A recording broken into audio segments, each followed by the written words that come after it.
साथियों हम पढ़ रहे थे आनुवंशिकता और आनुवंशिकता में आगे लेते हैं।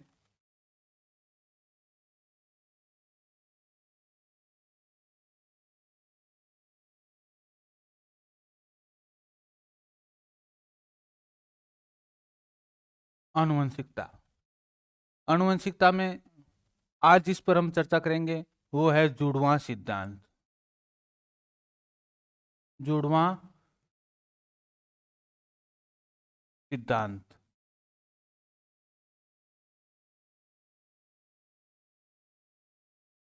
जुड़वां सिद्धांत से पहले आपको दो तीन चीजें हैं जिनके बारे में ध्यान रखना होगा। वो है एक, जो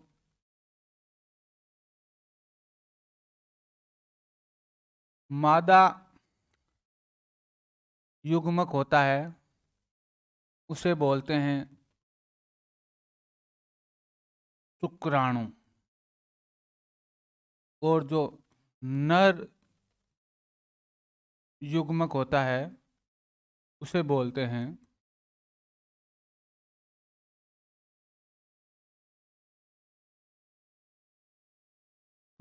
हम अंडाणु। शुक्राणु और अंडाणु में क्या पाए जाते हैं? गुणसूत्र।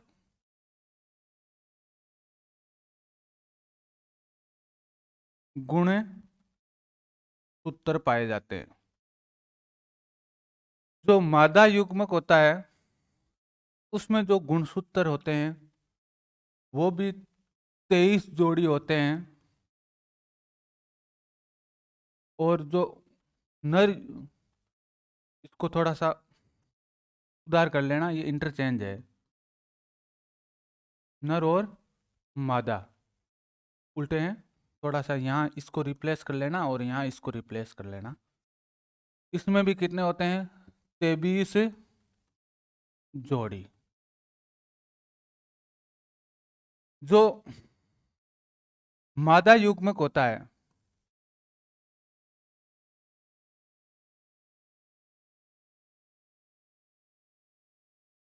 उसमें भी 22 जोड़ी होते हैं, वो होते हैं, और एक जोड़ी अलग होती है। नर युग्मक है उसमें भी क्या होते हैं?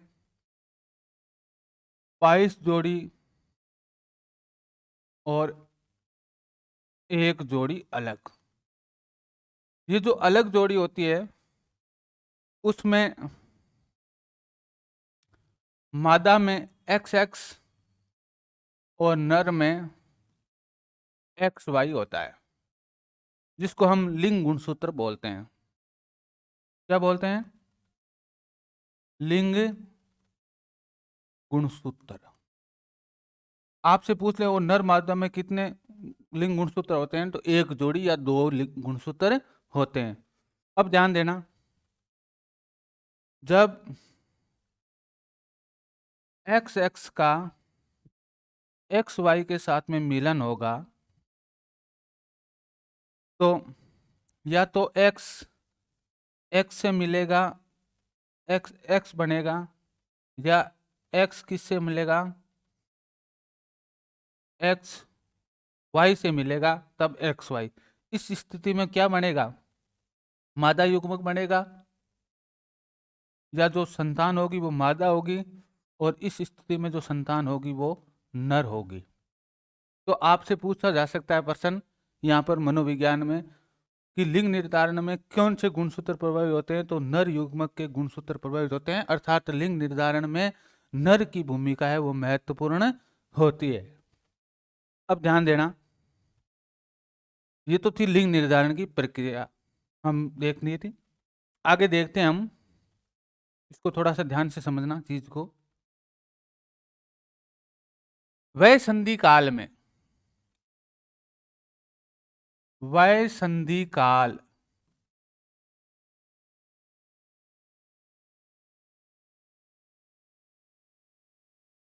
क्या होता है? जो लड़कियों में कब आता है? 11 से 12 वर्ष की आयु में आता है, पहले चर्चा कर चुके हैं। मादा में उस समय अंडाणु रिलीज होते हैं, उस समय से शुरू हो जाते हैं और 40 या 45 वर्ष की आयु तक वह अंडाणु उत्सर्जित होते रहते हैं और एक निश्चित आवर्त चक्कर में होते हैं, जिसको बोलते हैं हम एमसी, मंथली सर्किल में होते हैं। 28 या 20 दिन, 28 या 25 दिन के उपरांत ये क्या होते हैं? उत्सर्जित होते हैं। तो ध्यान देना, जब अंडाणु की उत्सर्जन की शुरुआत होती है उसे बोलते हैं रजोदर्शन।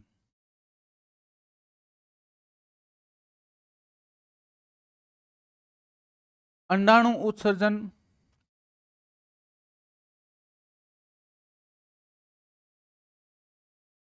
बंद होता है उसे बोलते हैं रजोनिवर्ती।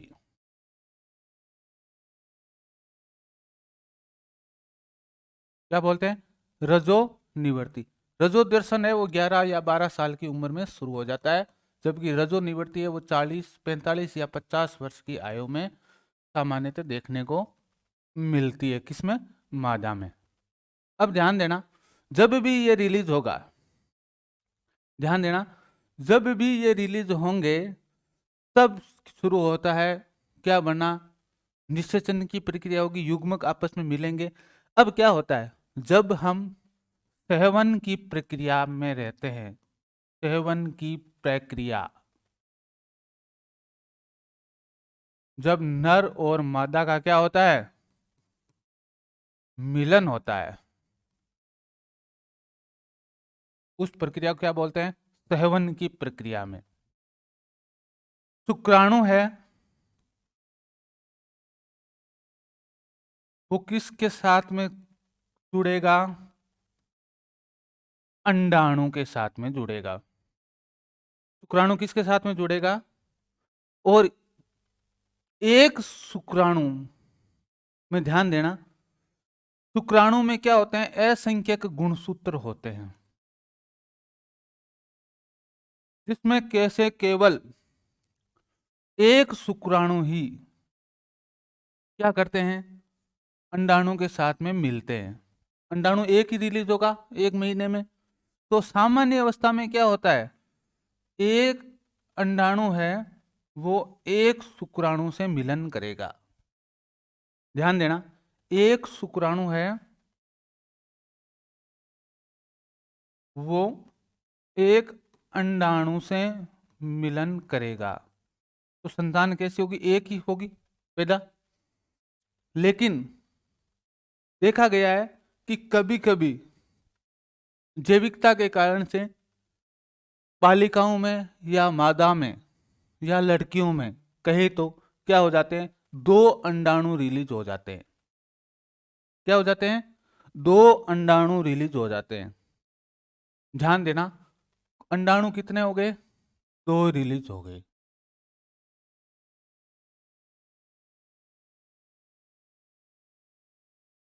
और अलग अलग अंडाणु क्या हुए?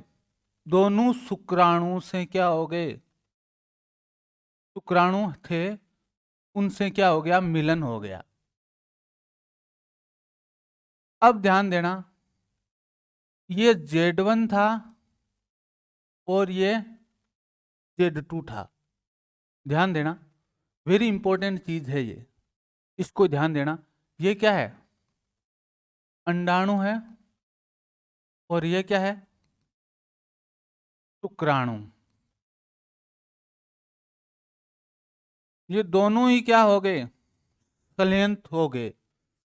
तो इनसे जो संतानें बनेगी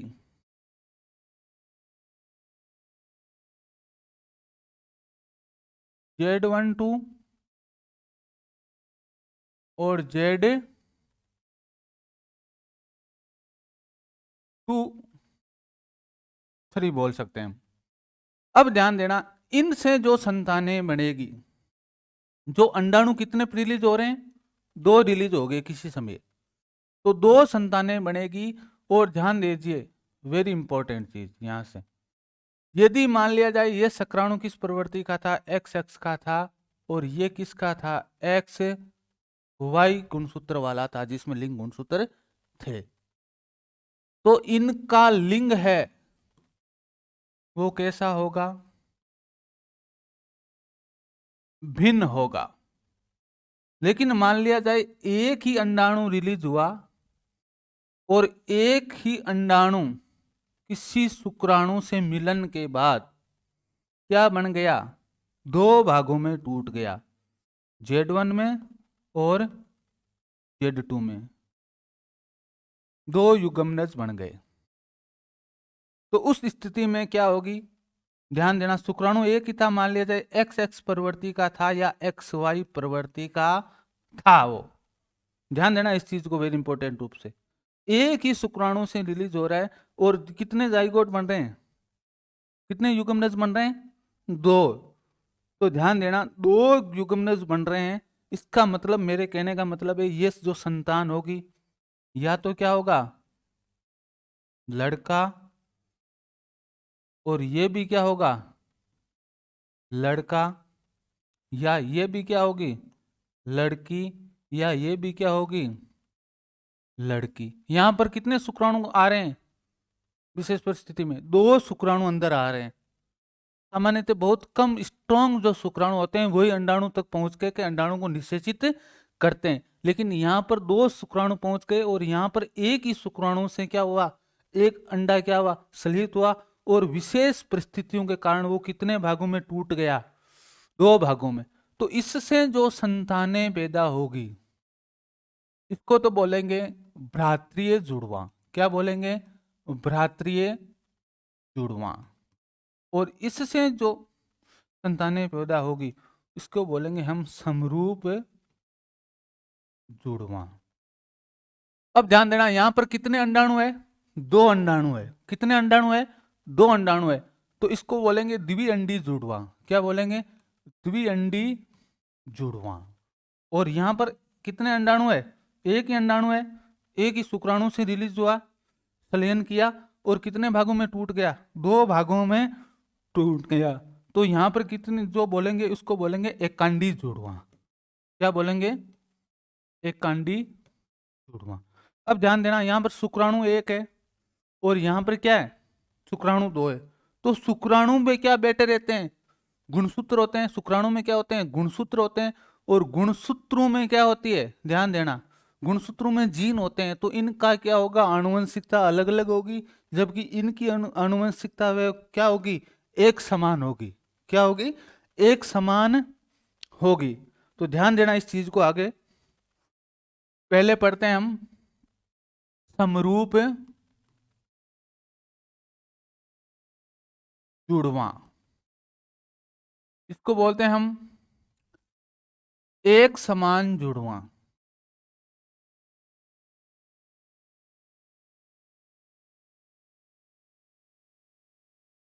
क्या बोलते हैं, एक समान जुड़वा, या इसको बोलते हैं हम एकांडी जुड़वा। तो क्या लिखेंगे इसमें हम, एक अंडाणु एक ही शुक्राणु से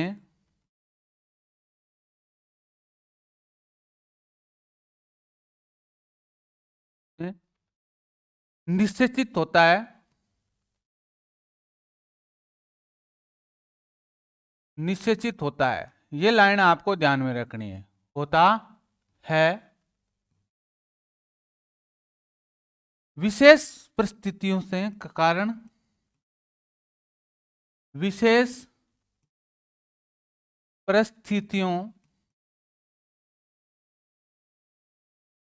के कारण वो 2 भागों में, 2 भागों में विभक्त हो जाता है, विभक्त हो जाता है। अतः इसे अतः इसे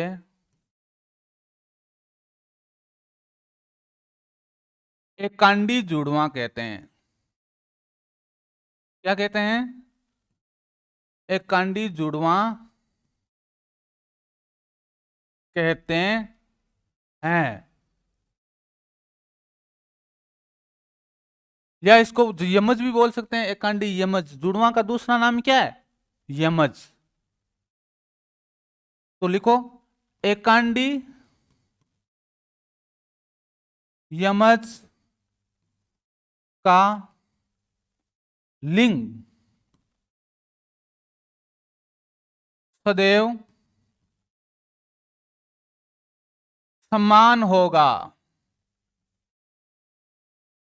आपने यमला पगला दीवाना फिल्म देखी ना? उसमें दो क्या है, दो जुड़वा भाइयों को क्या बोलते हैं? यमला। हिंदी में आपने एकार्थी शब्द आपके सिलेबस में है, वहां तो यमज। एकांडी यमज या एकांडी जुड़वा के लिंग क्या होते हैं? सदैव समान होंगे। या तो दोनों लड़के होंगे या दोनों क्या होगी? लड़कियां होगी।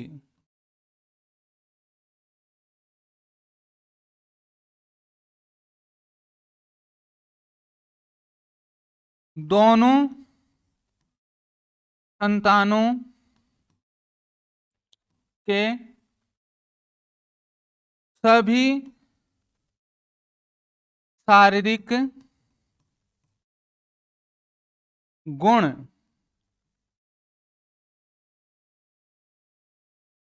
एक समान होंगे।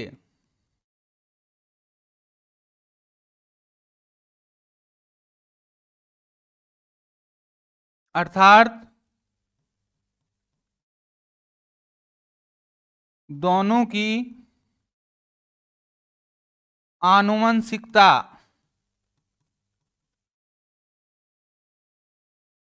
एक समान होगी। लेकिन ध्यान देना, फिंगरप्रिंट और किसको छोड़ करके? आंख की कॉर्निया को छोड़ करके दोनों के क्या होंगे? बिल्कुल एक समान दिखेंगे, बिल्कुल फोटोकॉपी दिखेंगे, समरूप।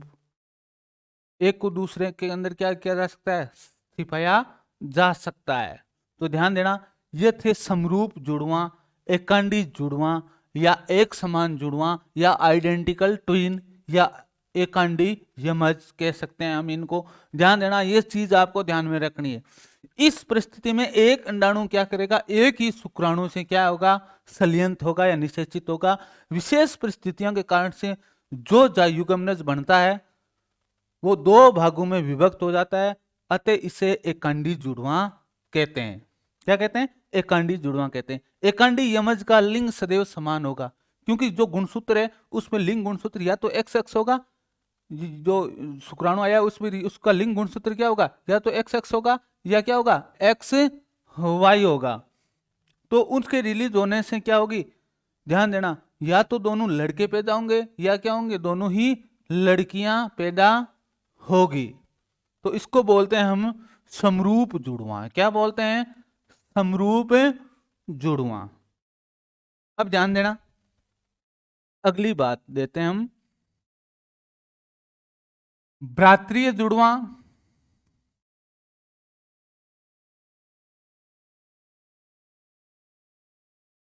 या भिन्न जुड़वां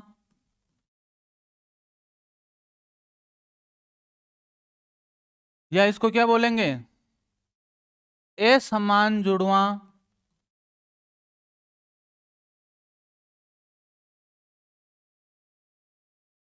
क्या बोलेंगे? असमान जुड़वां। इसमें क्या होंगे? रजो दर्शन की अवस्था आवर्त चक्र में कितने अंडाणु रिलीज होंगे? दो अंडाणु रिलीज होंगे और दो भिन्न भिन्न शुक्राणु से क्या होंगे, वो निषेचित होंगे। लिखो, इस अवस्था में, इस अवस्था में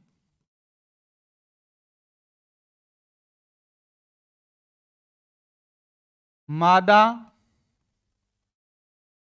दो अंडाणु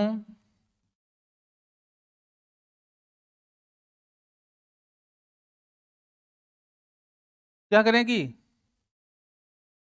मादा दो अंडाणु रिलीज करेगी तथा दोनों अंडाणु,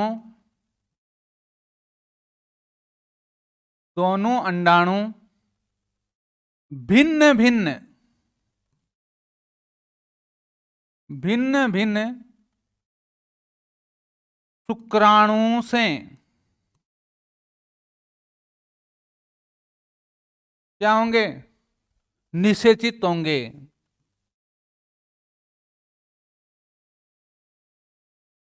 निषेचित होंगे। आपने देखा होगा कि फेलोपियन ट्यूब में क्या होंगे, दो अंडाणु आ जाएंगे और वो दोनों अंडाणु शुक्राणु से क्या होंगे, निषेचित होकर के फिर क्या आएंगे, गर्भाशय में या ओवेरी में आकर के वो दीवार से टच हो जाएंगे। ये बायोलॉजी की चीजें हैं, लेकिन यहाँ पर आपको इतने ही ध्यान रखने, जो मैं लिखा रहा हूँ वो बातें ध्यान में रखनी है। भातृ जुड़वां क्या होता है, मादा दो अंडाणु रिलीज करेगी प्रति माह। मान लेते हैं सामान्यतः कितना होता है, एक अंडाणु रिलीज होता है और एक अंडाणु से केवल एक शुक्राणु का ही क्या होता है, मिलन होता है। दो भिन्न भिन्न शुक्राणु क्या होंगे, से निषेचित होंगे। तो अब शुक्राणु पर जो गुणसूत्र है वो XX भी हो सकता है या XY भी हो सकता है। तो लड़का भी हो सकता है पहला, और दूसरी लड़की भी हो सकती है, या दोनों क्या हो सकते हैं, समान भी हो सकते हैं। तो इस स्थिति में, इस स्थिति में उत्पन्न संतानों का लिंग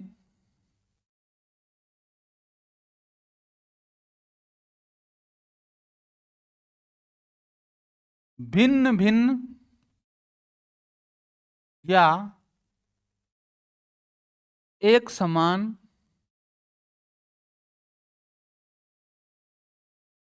हो सकता है। दोनों के शारीरिक गुण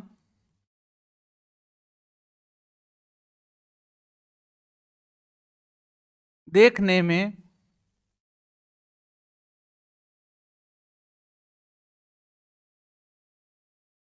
भिन्न भिन्न होंगे, अर्थात अर्थात दोनों की आनुवंशिकता भिन्न होगी।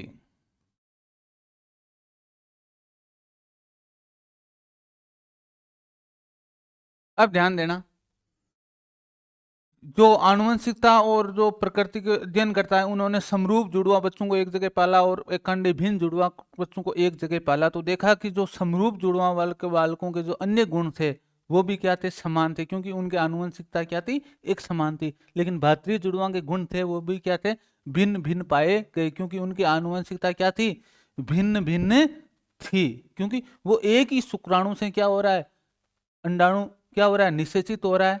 जो युग्मक होते हैं, जो युग्मक होते हैं उसको, जो मादा युग्मक होता है उसको तो बोलते हैं हम अंडाणु, और जो नर युग्मक होता है उसको बोलते हैं शुक्राणु। अब ध्यान देना, अंडाणु और शुक्राणु में क्या पाए जाते हैं, गुणसूत्र पाए जाते हैं। गुणसूत्रों के ऊपर कौन बैठा रहता है, जीन। और जीन क्या करते हैं, अपने गुणों को एक पीढ़ी से दूसरी पीढ़ी में स्थानांतरित करते हैं। तो एकंडी जुड़वा और भत्रीय जुड़वा में आपको समझ में आ गया होगा कि ये क्या कहना चाहता है। ध्यान देना, वेरी इंपॉर्टेंट चीजें हैं ये इसको आप याद रखना है, जैसा का जैसा आपको किसी भी स्ट्रीम से होंगे, लेकिन आपको ये दो चीजें आपको ध्यान में रखनी है। बायोलॉजी वाले अच्छी तरीके से इसको समझ पा रहे हैं। मैं कहता हूँ कि जो सब्जेक्ट होता है मूल रूप से वो थोड़ी सी बाधा उत्पन्न करता है, लेकिन आपको इतनी चीज़ें ध्यान रखनी है कि समरूप जुड़वां और भात्रीय जुड़वां कौन कौन से होते हैं, या द्विवंडी जुड़वां या एकांडी जुड़वां। एक ही अंडाणु क्या करता है, दो भागों में बढ़ता है, तब तो क्या बनेगा, एक समान जुड़वां। जब दो अंडाणु रिलीज होते हैं और दो शुक्राणु से क्या करते हैं, मिलन करते हैं या निषेचन करते हैं, तब क्या बनेंगे, भिन्न जुड़वां या भात्रीय जुड़वां बनेंगे। तो ध्यान देना। अब क्या होता है, जो प्रक्रिया है वो बार बार पूछी जाती है। मैंने क्या कहा, युग्मक का क्या होगा, मिलन होगा, युग्मक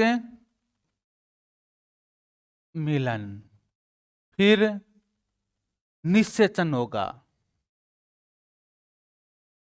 क्या होगा, निषेचन होगा, फर्टिलाइजेशन होगा, फिर क्या होगा, युग्मनज बनेगा। क्या बनेगा, युग्मनज बनेगा।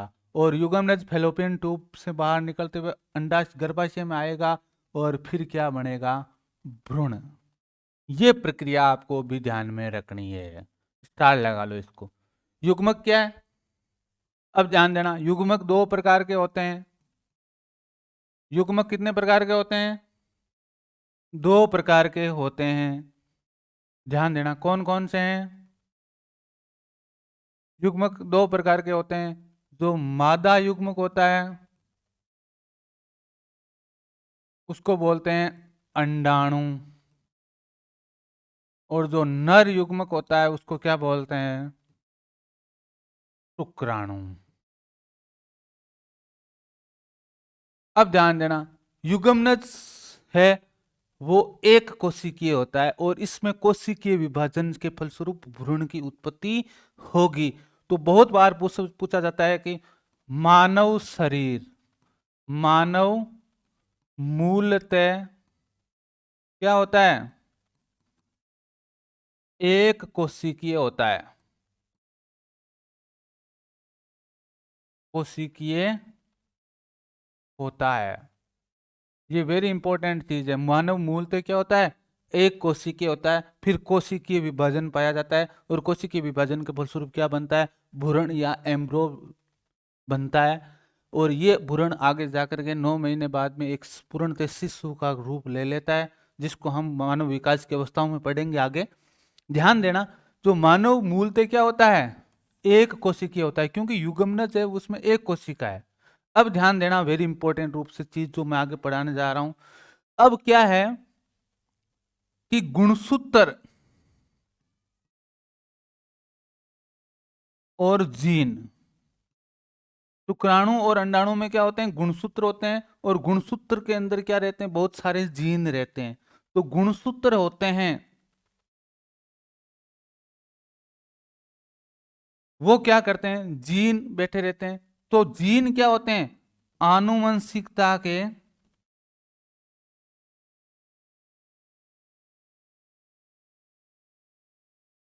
ब्लूप्रिंट होते हैं।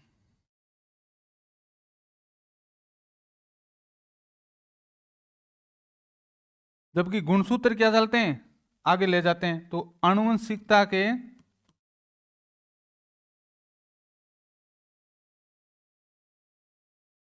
वाहक कौन होते हैं, गुणसूत्र होते हैं।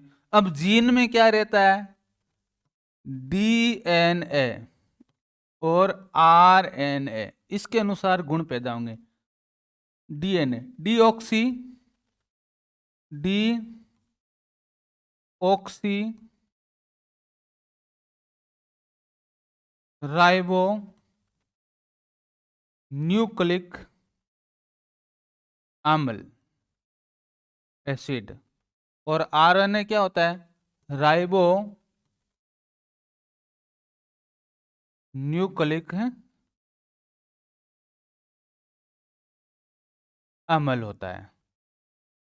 वेरी इंपॉर्टेंट चीज है, ये ध्यान देनी चीज है कि डीएनए क्या होता है, डीऑक्सी राइबो न्यूक्लिक अम्ल, और आरएनए क्या होता है, राइबो न्यूक्लिक अम्ल। तीन चीजें आपको ध्यान में रखनी है।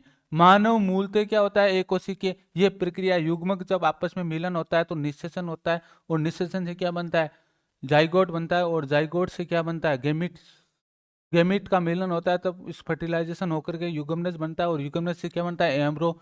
जो मादा युग्मक होता है उसको अंडाणु, और जो नर युग्मक होता है उसको क्या बोलते हैं, शुक्राणु। और ध्यान देना, एक जोड़ी गुणसूत्र क्या होते हैं, लिंग निर्धारण में महत्वपूर्ण होते हैं, जबकि 22 जोड़ी गुणसूत्र है वो क्या रहते हैं, लिंग की प्रक्रिया में भाग नहीं लेते हैं, इसलिए उसको आलिंग गुणसूत्र बोलते हैं। जबकि एक जोड़ी होता है उसको क्या बोलते हैं, लिंग गुणसूत्र बोलते हैं। दो भिन्न होता है, जो अंतिम 23 जोड़ी होती है वो मादा क्या होती है, मादा व नर में अलग अलग होती है। मादा में होती है वो एक्स एक्स होती है, और नर में होती है वो क्या होती है, एक्स वाई होती है।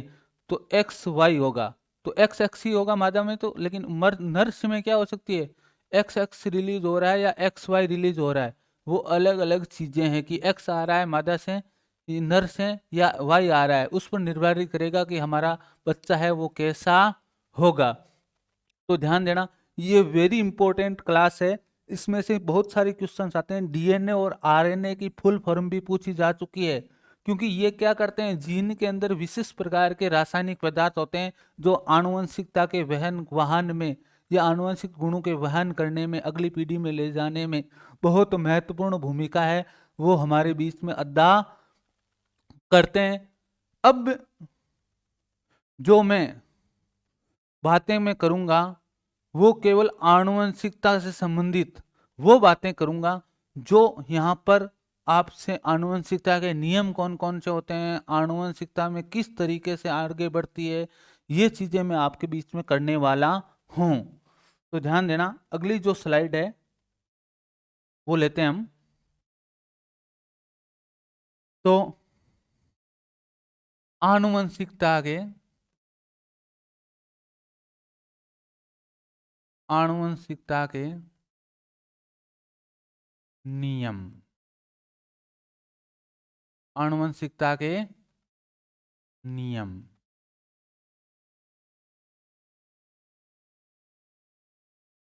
पहला जो नियम ले रहा हूं वो वेरी इंपॉर्टेंट नियम है, और उसको आप ध्यान में रखना, बहुत ही इंपॉर्टेंट नियम है। इसको बोलते हैं जैव सांख्यिकी का नियम।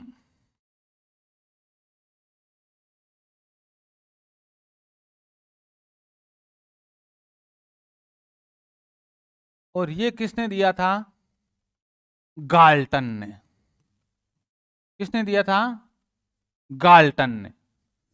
जैव सांख्यिकी का नियम क्या कहता है कि जो हमारे एक पीढ़ी से दूसरी पीढ़ी में जो गुण है वो क्या करते हैं, गमन करते हैं, उन गमन करने वाले गुणों की निर्भरता या संख्या वो है, वो 1/n² के रूप में पाई जाती है।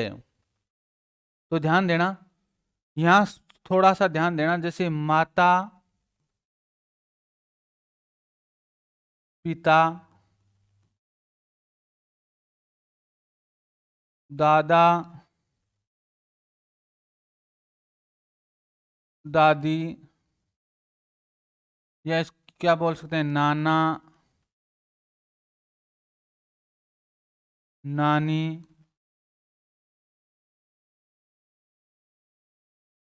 परदादा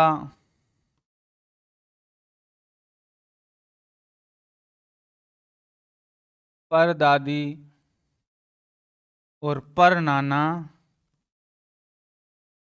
और पर नानी।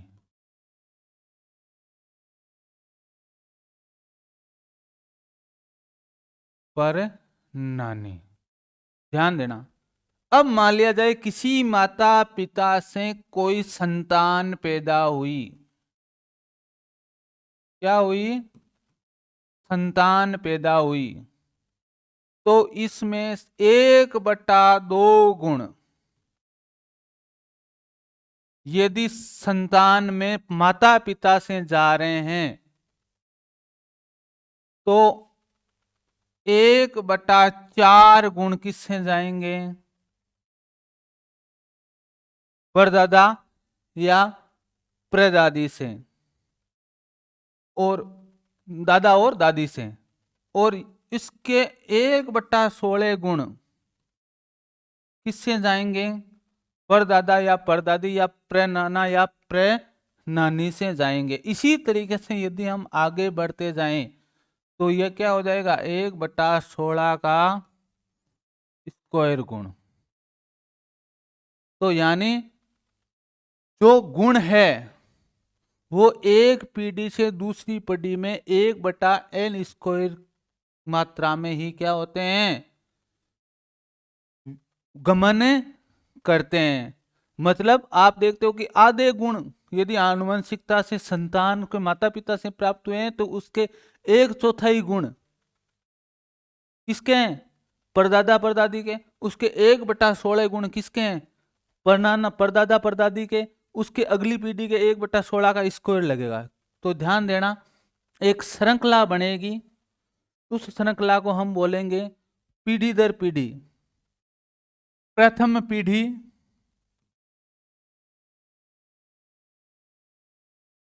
द्वितीयक पीढ़ी, द्वितीय पीढ़ी,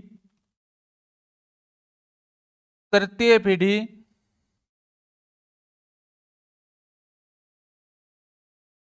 और चतुर्थ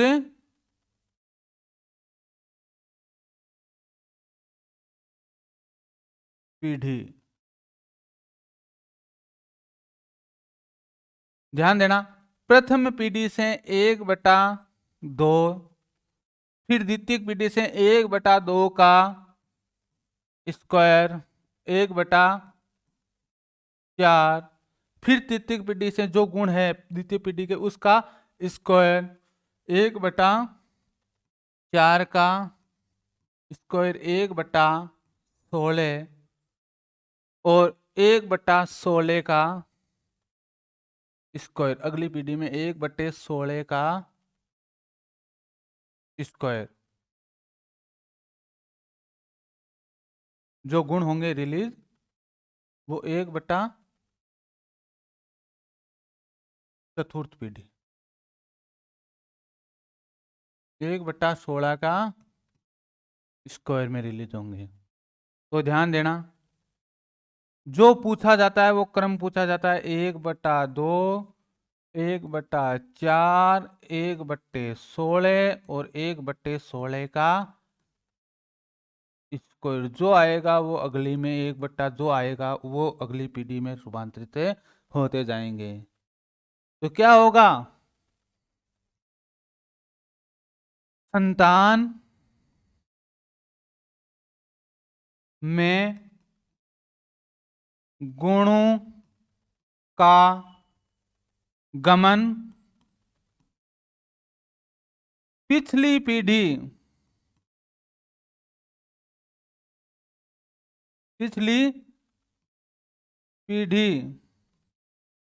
के गुणों का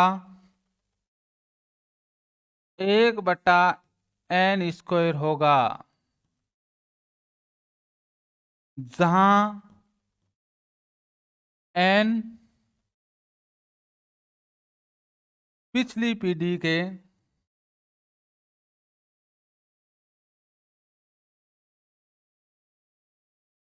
गुण है। इसको बोलते हैं जैव सांख्यिकी का नियम। यदि मान लिया जाए किसी संतान में आधे गुण क्या आ रहे हैं, माता पिता से आ रहे हैं, तो उसके 1/4 गुण है वो निश्चित रूप से किसके आए हैं, दादा दादी का आए या नाना नानी का आए। यदि किसी संतान में जो गुण आ रहे हैं उसके 1/16 भाग निश्चित रूप से किसके आएंगे, परदादा या परदादी के या पर नाना या पर नानी के। 1/16 स्क्वायर गुण किसके आएंगे, सड़ दादा या सड़ दादी के या सड़ नाना या सड़ नानी के। तो इस तरीके से क्या होता है, जीव के जो भी गुण है वो एक रूप से दूसरे रूप में, एक पीढ़ी से दूसरी पीढ़ी में क्या करते हैं, गमन करते रहते हैं। तो ये था जैव सांख्यिकी का नियम, किसका, आनुवंशिकता का। अब ध्यान देना, अगला जो नियम है वो है प्रत्यागमन का नियम। प्रत्यागमन का नियम या प्रतिगमन का नियम।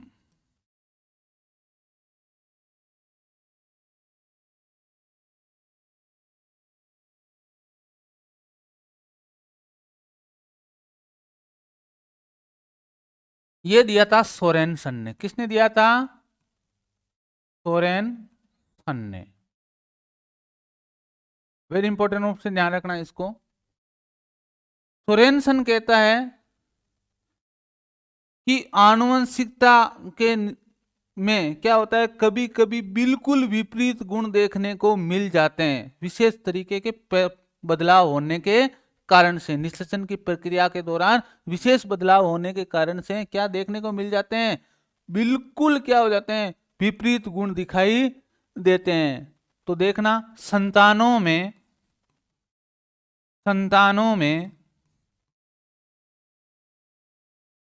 पूर्वजों के ठीक विपरीत गुणों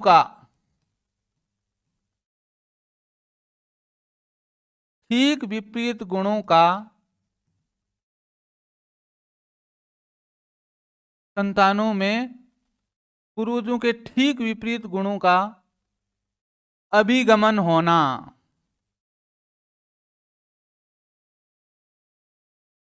अभिगमन होना क्या कहलाता है? प्रत्यागमन कहलाता है।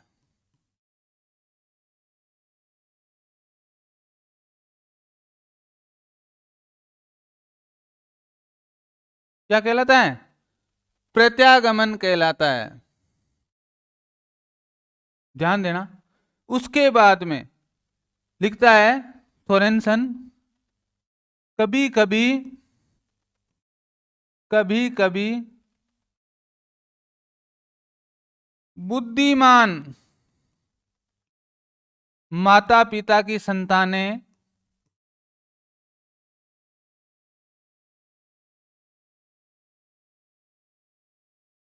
बुद्धिहीन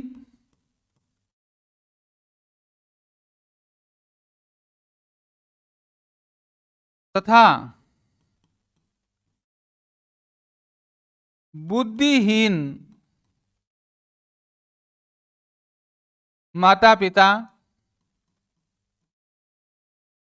की संतानें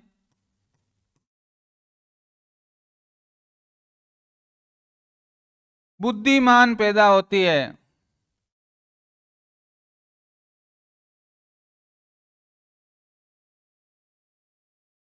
यही प्रत्यागमन है।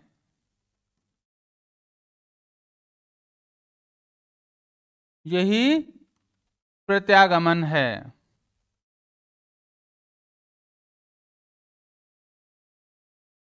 क्या है? यही प्रत्यागमन है। तो ध्यान देना, वेरी इंपॉर्टेंट नियम है ये, और इसको आपको ध्यान में रखना है। सोरेनसन ने दिया था, बहुत ही इंपॉर्टेंट नियम है।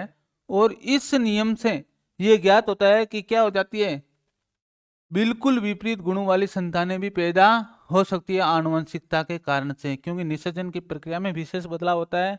ध्यान देना, वो वही बात है, जहां पाव होना चाहिए वहां पंसेरी हो जाता है, और पंसेरी होना चाहिए वहां पर क्या हो जाता है, पाव भी नहीं होता है। तो इस तरीके के गुण है, उसको विपरीत गुण के बिल्कुल संतानें पैदा होती है।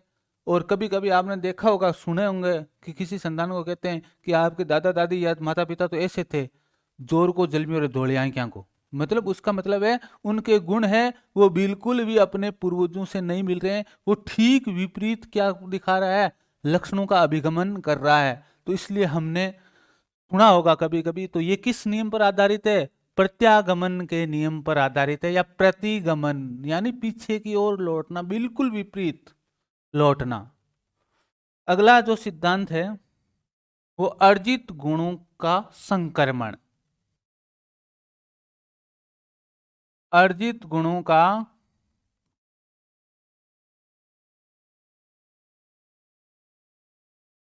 संक्रमण। अर्जित गुणों का संक्रमण किसने दिया था? लेमार्क ने। एक तो होते हैं जो जैविक गुण है, उन्हीं का संक्रमण होता है, जो माता पिता से मिले हैं वो अगली पीढ़ी में चलते रहेंगे। एक क्या है, जैसे मान लिया जाए मेरे माता पिता में कोई गुण नहीं थे और मैंने इस समय, मैंने अपनी जीवन काल में क्या कर लिए, कुछ गुण अर्जित कर लिए, और वो गुण यदि मेरी संतानों में दिखाई देते हैं तो उसके बोलते हैं अर्जित गुणों के संक्रमण का नियम। तो लेमार्क कहता है, लेमार्क ने जिराफ का उदाहरण भी दिया था कि जिराफ के पहले क्या नहीं होती थी, गर्दन है वो छोटी होती थी, लेकिन जैसे जैसे वातावरण में ऐसी परिस्थितियां आई जिसके कारण से वो क्या करना है, अपनी जीविकोपार्जन के लिए वो क्या करने लगा, झाड़ियां खाने का प्रयास करने लगा, और अगली पीढ़ी से अगली पीढ़ी में क्या होती गई, गर्दन है वो लंबी होती गई। तो ये आपने सुना होगा कि अर्जित गुण, अर्जित गुणों का मतलब क्या है, यदि किसी व्यक्ति ने अपने जीवन काल में जो लक्षण या जो गुण अर्जित किए हैं, उन गुणों का अगली पीढ़ी में संक्रमण होना, वो क्या कहलाता है, अर्जित गुणों का संक्रमण का नियम। यदि किसी व्यक्ति ने अपने जीवन काल में वातावरण से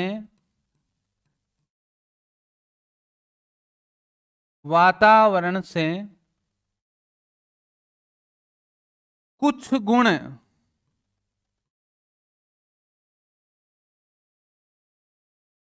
अर्जित किए हैं,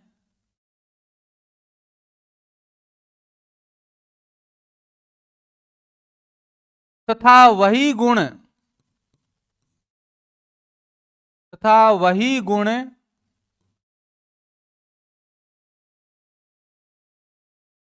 उनकी अगली पीढ़ियों में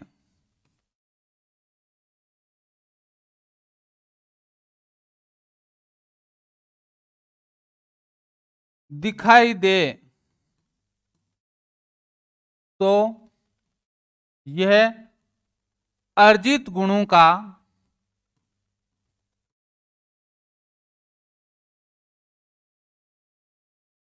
संक्रमण कहलाता है।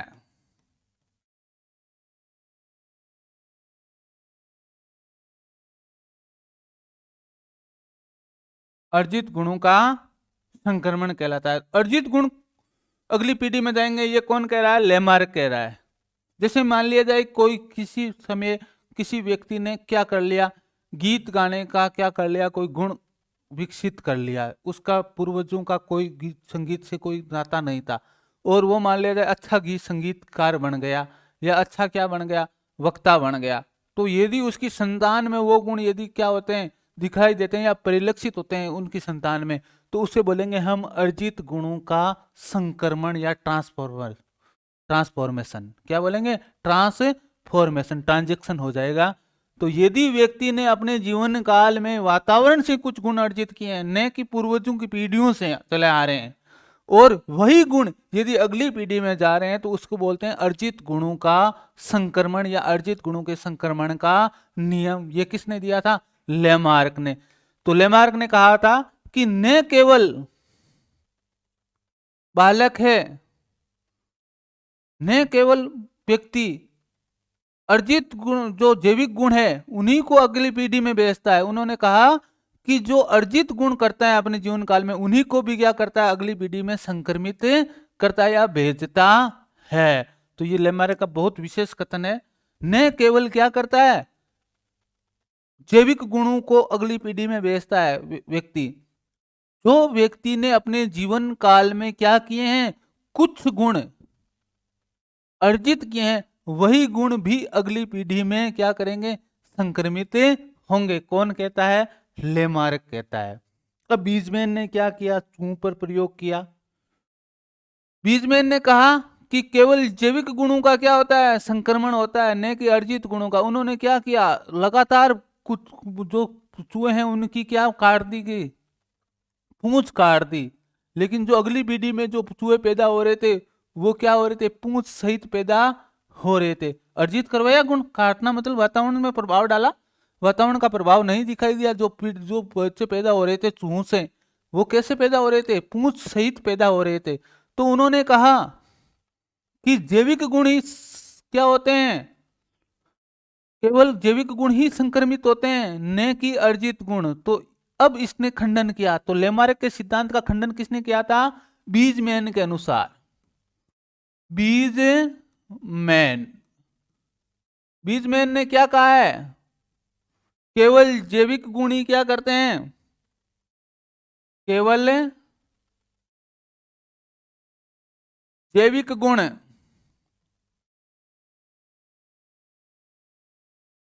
ही संक्रमित होते हैं, संक्रमित होते हैं, न कि अर्जित।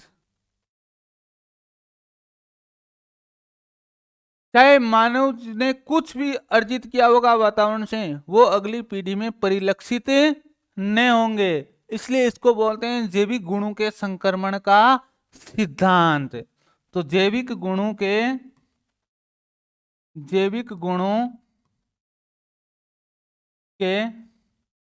संक्रमण का सिद्धांत किसने दिया है? बीजमैन ने।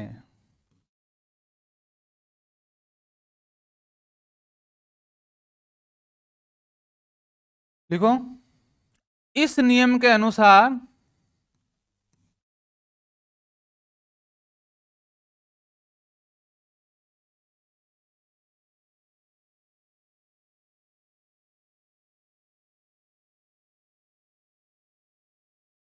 व्यक्ति की संतति में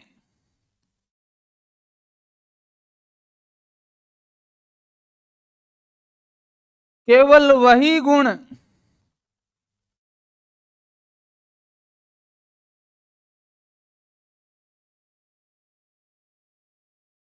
दिखाई देंगे जो उसने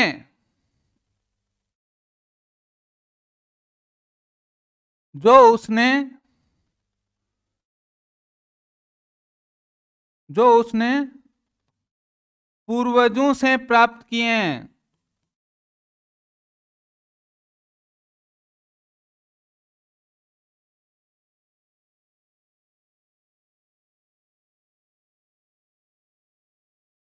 अर्जित गुण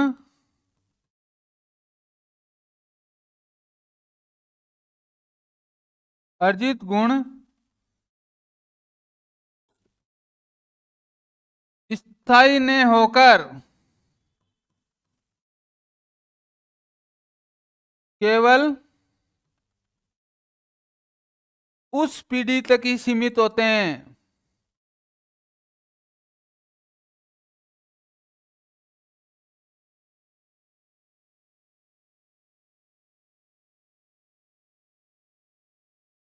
यदि मान लिया जाए, इससे आप संतुष्ट हो सकते हो, लेमार्क से आप संतुष्ट नहीं हो सकते हो, क्योंकि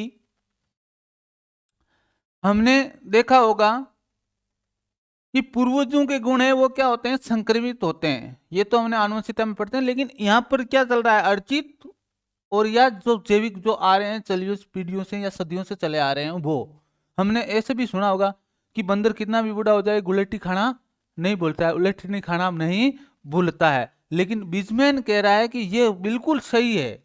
जो अर्जित करेगा गुण, इससे आप क्या हो सकते हो? यदि आप कोई कुछ ऐसा अर्जित कर रहे हो जो समाज विरोधी है, तो ये बीजमैन से आप संतुष्ट हो सकते हो कि मैं जो काम कर रहा हूं वो बिल्कुल मेरी संतान इसके विपरीत काम करेगी, क्योंकि अर्जित गुण है वो क्या नहीं होंगे? अगली पीढ़ी में संक्रमित नहीं होंगे।